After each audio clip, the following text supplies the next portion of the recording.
ಯಾವ ಮನೆಯಲ್ಲಿ ತಿನ್ನಲಿಕ್ಕೆ ಆವಾಗವಾಗ ಏನೇನು ಸಿಗ್ತಾ ಇರುತ್ತೆ ಅಂಥ ಮನೆಯಲ್ಲಿ ಎಲೆ ಜಾಗ ಮಾಡೋದು.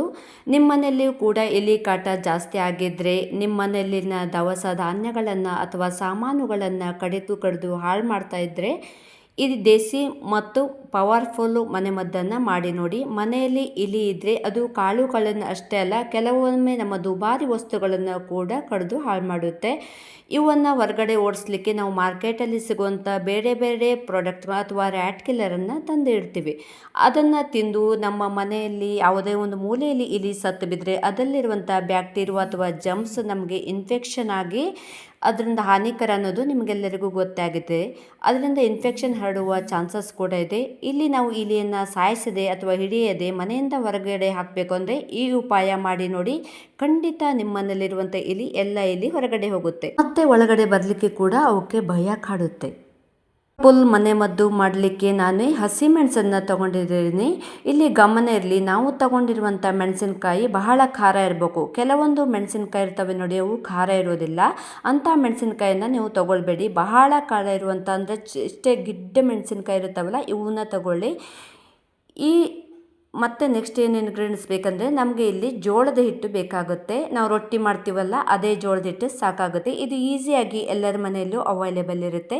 ಇದನ್ನು 2 ಚಮಚ ಜೋಳದ ಹಿಟ್ಟು ತೊಗೊಂಡ್ರೆ ಸಾಕಾಗುತ್ತೆ. ನಿಮ್ಗೊಂದು ವೇಳೆ ಜೋಳದ ಹಿಟ್ಟು ಇಲ್ಲ ಅಂದರೆ ಅಕ್ಕಿ ಹಿಟ್ಟು ಅಥವಾ ಗೋಧಿ ಹಿಟ್ಟು ಯಾವ್ದು ಬೇಕಾದ್ರೂ ಯೂಸ್ ಮಾಡ್ಕೋಬೋದು. ಇದರ ಜೊತೆಗೆ ನಮಗೆ ಇದು 2 ಸ್ಪೂನಷ್ಟು ನಾನಿಲ್ಲಿ ಕಡಲೆ ಹಿಟ್ಟನ್ನು ತೊಗೊಂಡಿದ್ದೀನಿ. ಕಡಲೆ ಹಿಟ್ಟಂತೂ ಎಲ್ಲರ ಮನೇಲೂ ಇದ್ದೇ ಇರುತ್ತೆ. ಇದನ್ನು ಬಜ್ಜಿ ಮಾಡಲಿಕ್ಕೆ, ಪಕೋಡ ಮಾಡಲಿಕ್ಕೆ ಮನೇಲಿ ಎಲ್ಲರೂ ಇಟ್ಕೊಂಡಿರ್ತಾರೆ. ಕಡಲೆ ಹಿಟ್ಟಿನ ವಾಸನೆಯಿಂದ ಇಲಿಯನ್ನು ಜಾಸ್ತಿಯಾಗಿ ಅಟ್ರ್ಯಾಕ್ಟ್ ಮಾಡ್ಬೋದು. ಮನೆಯಲ್ಲಿ ಯಾವುದೇ ಮೂಲೆಯಲ್ಲಿ ಇದ್ದರೂ ಕೂಡ ಹೊರಗೆ ಬರ್ತವೆ. ಇದರಲ್ಲಿ 2 ಚಮಚದಷ್ಟು ಜೋಳದ ಹಿಟ್ಟು ಮತ್ತು ಕಡಲೆ ಹಿಟ್ಟನ್ನು ಹಾಕ್ಕೊಂಡು ಮಿಕ್ಸ್ ಮಾಡಿದ್ದೇನೆ. ಇದೀಗ ಇದಕ್ಕೆ ನೆಕ್ಸ್ಟ್ ಬೇಕಾಗಿರುವಂಥ ಇಂಗ್ರೀಡಿಯೆಂಟ್ಸ್, ಇದಕ್ಕೆ ತಕ್ಕಂತೆ ವಿನೆಗರನ್ನು ತಗೊಂಡಿದ್ದೀನಿ ನಾನು. ಇಲ್ಲಿ ಯಾವುದೇ ಇಂಗ್ರೀಡಿಯೆಂಟ್ಸ್ ಹೆಚ್ಚು ಕಡಿಮೆ ಆಗಿರಬಾರ್ದು, ಸಮ ಪ್ರಮಾಣದಲ್ಲಿ ಹಾಕಬೇಕು. ವಿನೆಗರ್ ಕೂಡ ಎಲ್ಲರ ಮನೆಯಲ್ಲೂ ಹೆಚ್ಚಿನದಾಗಿ ಇದ್ದೇ ಇರುತ್ತೆ. ಇವಾಗಂತೂ ಚೈನೀಸ್ ಫುಡ್ ತಿನ್ನೋದು ಎಲ್ಲರ ಮನೆಯಲ್ಲೂ ಇರುತ್ತೆ. ಹಾಗಾಗಿ ಇದನ್ನು ಕಾಮನ್ ಆಗಿ ಯೂಸ್ ಮಾಡ್ತಾನೆ ಇರ್ತಾರೆ. ಹಾಗಾಗಿ ಒಂದು ವೇಳೆ ಅವೈಲೇಬಲ್ ಇಲ್ಲ ಅಂದರೆ, ವಿನೆಗರ್ ಇಲ್ಲ ಅಂದರೆ, ಇದ್ರ ಬದಲಾಗಿ ನಿಂಬೆಹಣ್ಣಿನ ರಸ ಕೂಡ ಯೂಸ್ ಮಾಡ್ಕೋಬೋದು. ಅದು ಕೂಡ ಸೇಮ್ ಕೆಲಸ ಮಾಡುತ್ತೆ. ಒಂದು ವೇಳೆ ನಿಮಗೆ ಇದನ್ನು ನಿಂಬೆಹಣ್ಣು ಹಾಕಿ, ರಸ ಹಾಕಿ, ಸ್ವಲ್ಪ ಹಾಕಿ ಅದನ್ನು ನೀರನ್ನು ಹಾಕಿ ಕಲಿಸ್ತಾ ಇದ್ದರೆ ಸಾಕಾಗುತ್ತೆ. ನಾನಿಲ್ಲಿ ನೀರು ಹಾಕಿಲ್ಲ, ಏಕೆಂದರೆ ನಾನು ವಿನೆಗರನ್ನು ಯೂಸ್ ಮಾಡ್ಕೊಂಡಿದ್ದೀನಿ. ವಿನೆಗರ್ ಹಾಕಿ ನಾನು ಇಲ್ಲಿ ಚೆನ್ನಾಗಿ ಕಲಿಸ್ಕೊಂಡಿದ್ದೀನಿ. ಇದನ್ನು ಸ್ವಲ್ಪ ಮೀಡಿಯಮ್ ಥಿಕ್ ಪೇಸ್ಟಲ್ಲಿ ಕಲಿಸ್ಕೊಂಡ್ರೆ ಸಾಕಾಗುತ್ತೆ. ಸ್ವಲ್ಪ ಗಟ್ಟಿಯಾಗಿದೆ, ಅದಕ್ಕೆ ಸ್ವಲ್ಪ ವಿನೆಗರನ್ನು ಜಾಸ್ತಿಯಾಗಿ ಹಾಕ್ಕೊಂಡು ನೀಟಾಗಿ ಇಲ್ಲಿ ಕಲಿಸ್ಕೋಬೇಕಾಗತ್ತೆ. ನೋಡಿಕೊಂಡು ಎಲ್ಲ ಇಂಗ್ರೀಡಿಯೆಂಟ್ಸ್ನ ಮಿಕ್ಸ್ ಮಾಡಿ. ಒಂದು ಇಂಗ್ರೀಡಿಯೆಂಟ್ಸ್ ಕೂಡ ಹೆಚ್ಚು ಕಡಿಮೆ ಆಗಬಾರ್ದು. ನೋಡಿರಿ, ಈ ರೀತಿಯಾಗಿ ಪೇಸ್ಟ್ ತಯಾರಿಸಿದ ನಂತರ ಇದರಲ್ಲೆಷ್ಟು ನೆಕ್ಸ್ಟ್ ನಾನು ಇಂಗ್ರೀಡಿಯೆಂಟ್ಸ್ ಹಾಕ್ಕೋಬೇಕಂದ್ರೆ 1 ಚಮಚ ಡಿಟರ್ಜೆಂಟ್ ಪೌಡ್ರು, ಅಂದರೆ ಮನೇಲಿ ನೀವು ಯಾವ ಸೋಪಿನ ಪೌಡ್ರ್ ಯೂಸ್ ಮಾಡ್ತಿರಲ್ಲ ಅದೇ ಸೋಪಿನ ಪುಡಿ ಸಾಕಾಗುತ್ತೆ. 1 ಚಮಚ ಡಿಟರ್ಜೆಂಟ್ ಪೌಡ್ರ್ ಹಾಕ್ಕೊಂಡು ಇದನ್ನು ನೀಟಾಗಿ ಮತ್ತೆ ಮಿಕ್ಸ್ ಮಾಡ್ಕೋಬೇಕಾಗದಂತೆ. ಫ್ರೆಂಡ್ಸ್, ನಾವಿಲ್ಲಿ ತಯಾರಿಸುವಂಥ ಈ ದೇಸಿ ಮನೆ ಮದ್ದು ತುಂಬಾ ಪವರ್ಫುಲ್ ಮತ್ತು ಯೂಸ್ಫುಲ್ ಆಗಿದೆ. ನಾನು ಇದನ್ನು 2 ಸಲ ಟ್ರೈ ಮಾಡಿದ್ದೀನಿ. ತುಂಬಾ ಯೂಸ್ಫುಲ್ ಆಗಿದೆ. ಮನೆಯಲ್ಲಿರುವಂಥ ಇಲಿ ಕೂಡ ಹೋಗುತ್ತೆ, ಜಿರಳೆ ಇದ್ದರೂ ಕೂಡ ಹೊರಗೆ ಹೋಗುತ್ತೆ. ಮನೆಯಲ್ಲಿರುವಂಥ ಎಲ್ಲ ಸಾಮಾನನ್ನು ಕಡಿಯುತ್ತೆ, ಬಟ್ಟೆ ಕಡಿಯುತ್ತೆ, ಮಕ್ಕಳು ಬುಕ್ಸ್ ಇದ್ದರೆ ಅದನ್ನೆಲ್ಲ ಕಟ್ ಮಾಡುತ್ತೆ. ನೆಕ್ಸ್ಟ್ ಇದಕ್ಕೆ ನಾವು ಮೇನ್ ಇಂಗ್ರೀಡಿಯೆಂಟ್ಸ್ ಅಂದರೆ ಈ ಮೆಣಸಿನ್ಕಾಯನ್ನು ಹಾಕ್ಕೋಬೇಕಾಗುತ್ತೆ. ಈ ಮೆಣಸಿನ್ಕಾಯಿ ತೊಟ್ಟೆಲ್ಲ ತೆಗೆದುಕೊಂಡು ಇದನ್ನು ನೀಟಾಗಿ ಚಿಕ್ಕದಾಗಿ ಕಟ್ ಮಾಡಿಕೊಂಡು ಹಾಕಬೇಕಾಗುತ್ತೆ.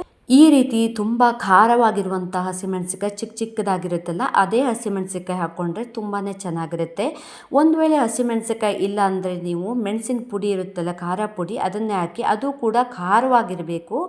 ಇದನ್ನು ಇವಾಗ ನಾನು ಒಂದು ಕುಟ್ಟಾಣಿಯಲ್ಲಿ ತರಿಯಾಗಿ ಕುಟ್ಟಿ ಪುಡಿ ಮಾಡ್ಕೊಳ್ತಾ ಇದ್ದೀನಿ. ನೀವು ಜಾಸ್ತಿ ಕ್ವಾಂಟಿಟಿ ಮಾಡೋದಾದರೆ ಮಿಕ್ಸಿಯಲ್ಲಿ ಪೇಸ್ಟ್ ಮಾಡ್ಕೋಬೋದು. ನಾನು ಸ್ವಲ್ಪನೇ ಮಾಡ್ತಾ ಇರೋದ್ರಿಂದ ಇಲ್ಲಿ ಕುಟ್ಟಿ ಪುಡಿ ಮಾಡ್ಕೊಳ್ತಾ ಇದ್ದೀನಿ. ಈ ಪೇಸ್ಟನ್ನು ನಾನು ಇವಾಗ ಒಂದು ಮಿಶ್ರಣ ಮಾಡ್ಕೊಂಡಿದ್ದೀನಲ್ಲ, ಇದರಲ್ಲಿ ಹಾಕಿ ಮಿಕ್ಸ್ ಮಾಡ್ಕೋಬೇಕು. ನಾವು ಹಾಕಿರುವಂಥ ಇದೆಲ್ಲ ಮಿಶ್ರಣ ಇದೆಲ್ಲದೆ ಇಲಿಗಳನ್ನು ಒಂದು ಅಟ್ರ್ಯಾಕ್ಟ್ ಮಾಡಲಿಕ್ಕೆ ಸಹಾಯವಾಗುತ್ತೆ. ಇದನ್ನೆಲ್ಲ ನೀಟಾಗಿ ಮಿಕ್ಸ್ ಮಾಡ್ಕೋಬೇಕಾಗತ್ತೆ. ಹಸಿಮೆಣಸಿನಕಾಯಿ ಪೌಡ್ರ್ ಇದೆಲ್ಲ ಪುಡಿ ಇದೆ, ಅದನ್ನೆಲ್ಲ ನೀಟಾಗಿ ಮಿಕ್ಸ್ ಮಾಡ್ಕೋಬೇಕು.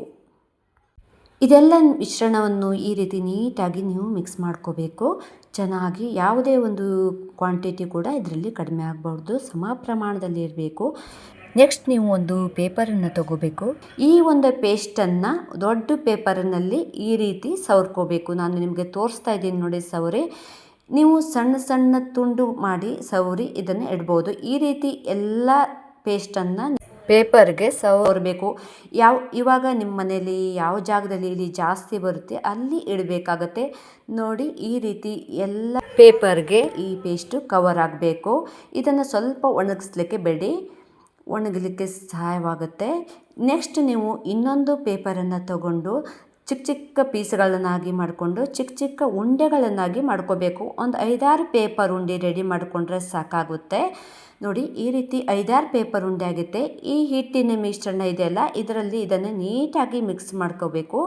ಈ ಮಿಶ್ರಣ ಎಲ್ಲ ಕಡೆ ಪೇಪರ್ ಉಂಡೆಗೂ ಸೇರಿಕೊಳ್ಬೇಕು. ಆ ರೀತಿಯಾಗಿ ಮಿಕ್ಸ್ ಮಾಡಬೇಕು.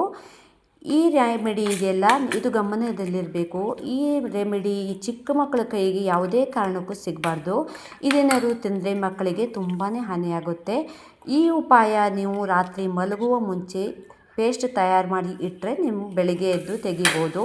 ಇವಾಗ ಇದು ರೆಡಿಯಾಗಿದೆ ನೋಡಿ. ಇದು ಕೂಡ ಒಣಗಿದೆ. ನೀವು ಇಲ್ಲಿ ಎಲ್ಲಿ ಓಡಾಡುತ್ತೆ ಜಾಸ್ತಿ, ಅಡುಗೆ ಮನೆಯಲ್ಲಿ ಜಾಸ್ತಿ ಎಲ್ಲಿ ಅಡುಗೆ ಇರ್ತಾರೆ ಅಡುಗೆ ಮನೆಯಲ್ಲಿ ಇಟ್ಟರೆ, ಇದನ್ನು ಬಿಟ್ಟರೆ ಬೇರೆ ಯಾವುದೇ ಸಾಮಗ್ರಿಯನ್ನು ತಿನ್ನೋದಿಲ್ಲ ನೋಡಿ. ಈ ಸಿಂಕ್ ಏರಿಯಾ ಇರುತ್ತಲ್ಲ, ಇಲ್ಲಿ ಜಾಸ್ತಿ ಜಿರಳೆ ಇಲಿ ಬರೋದು ಜಾಸ್ತಿ. ಹಾಗಾಗಿ ಇಂಥ ಜಾಗದಲ್ಲಿ ನೀವು ಇಡಿ. ಆಮೇಲೆ ಈ ಉಂಡೆಗಳಿರುತ್ತಲ್ಲ, ಇದನ್ನೆಲ್ಲ ನಿಮಗೆ ಇಲಿಗಳು ಎಲ್ಲಿ ಬರುತ್ತವೆ ಜಾಸ್ತಿ, ಈ ಕಿಟಕಿ ಬಾಗಿಲುಗಳಲ್ಲಿ ಅಂಥ ಜಾಗದಲ್ಲಿ ಜಾಸ್ತಿ ಇರುತ್ತೆ. ಈ ಗ್ರಾಸರಿಗಳನ್ನೆಲ್ಲ ಇಟ್ಕೋತೀವಲ್ಲ ನಾವು, ಅಂಥ ಜಾಗದಲ್ಲಿ ಜಿರಳೆ ಕಾಟ ಜಾಸ್ತಿ ಇರುತ್ತೆ. ಅಂಥ ಜಾಗದಲ್ಲಿ ನೀವು ಕೂಡ ಇದನ್ನು ಯೂಸ್ ಮಾಡ್ಕೋಬೋದು ನೋಡಿ. ಈ ರೀತಿಯಾಗಿ ನೀವು ಗ್ರೋಸರೀಸು ಕಾಕ್ರೋಚು ಎಲ್ಲ ಇಟ್ಕೊಂಡಿರ್ತೀರ, ಅಂಥ ಜಾಗದಲ್ಲಿ ಇಲಿಗಳು ಜಿರಳೆಗಳು ಜಾಸ್ತಿಯಾಗಿ ಬರುತ್ತೆ. ಈಗ ಡೋರಲ್ಲಿ ನೀವು ಜಾಸ್ತಿಯಾಗಿ ಇಡಬೇಕಾಗುತ್ತೆ, ಅಲ್ಲೇ ಅಲ್ವಾ ಎಂಟ್ರಿ ಕೊಡೋದು ಈ ಇಲಿಗಳು ಜಿರಳೆಗಳು. ಫ್ರೆಂಡ್ಸ್, ಇವತ್ತಿನ ವಿಡಿಯೋ ನಿಮಗೆಲ್ಲರಿಗೂ ತುಂಬಾ ಯೂಸ್ಫುಲ್ ಆಗಿದೆ ಅಂದ್ಕೊಂಡಿದ್ದೀನಿ. ಈ ವಿಡಿಯೋ ಇಷ್ಟ ಆದರೆ ಒಂದು ಲೈಕ್ ಕಮೆಂಟ್ ಕೊಡೋದನ್ನು ಮರಿಬೇಡಿ. ನನ್ನ ಚಾನಲ್ ಯಾರು ಹೊಸದಾಗಿ ನೋಡ್ತಾ ಇದ್ದರೆ ಸಬ್ಸ್ಕ್ರೈಬ್ ಮಾಡ್ಕೊಂಡಿಲ್ಲ ಅಂದರೆ ಸಬ್ಸ್ಕ್ರೈಬ್ ಮಾಡ್ಕೊಳ್ಳಿ. ಹಾಗೆ ಪಕ್ಕದಲ್ಲಿರುವಂಥ ಬೆಲ್ ಐಕಾನ್ನ ಪ್ರೆಸ್ ಮಾಡಿ. ನಾನು ಹಾಕಿರುವಂಥ ಎಲ್ಲ ವಿಡಿಯೋಗಳ ನೋಟಿಫಿಕೇಷನ್ ನಿಮಗೆ ಬಂದು ತಲುಪುತ್ತೆ. ಇಲ್ಲಿವರೆಗೂ ನನ್ನ ವಿಡಿಯೋ ನೋಡೋದಕ್ಕೆ ನಿಮಗೆಲ್ಲರಿಗೂ ಧನ್ಯವಾದಗಳು. ಹಾಗೆ ಇನ್ನೊಂದು ಉತ್ತಮವಾದ ವಿಡಿಯೋದೊಂದಿಗೆ ನಾನು ನಿಮಗೆ ಸಿಗ್ತೀನಿ. ಅಲ್ಲಿವರೆಗೂ take care, bye bye, see friends, thank you.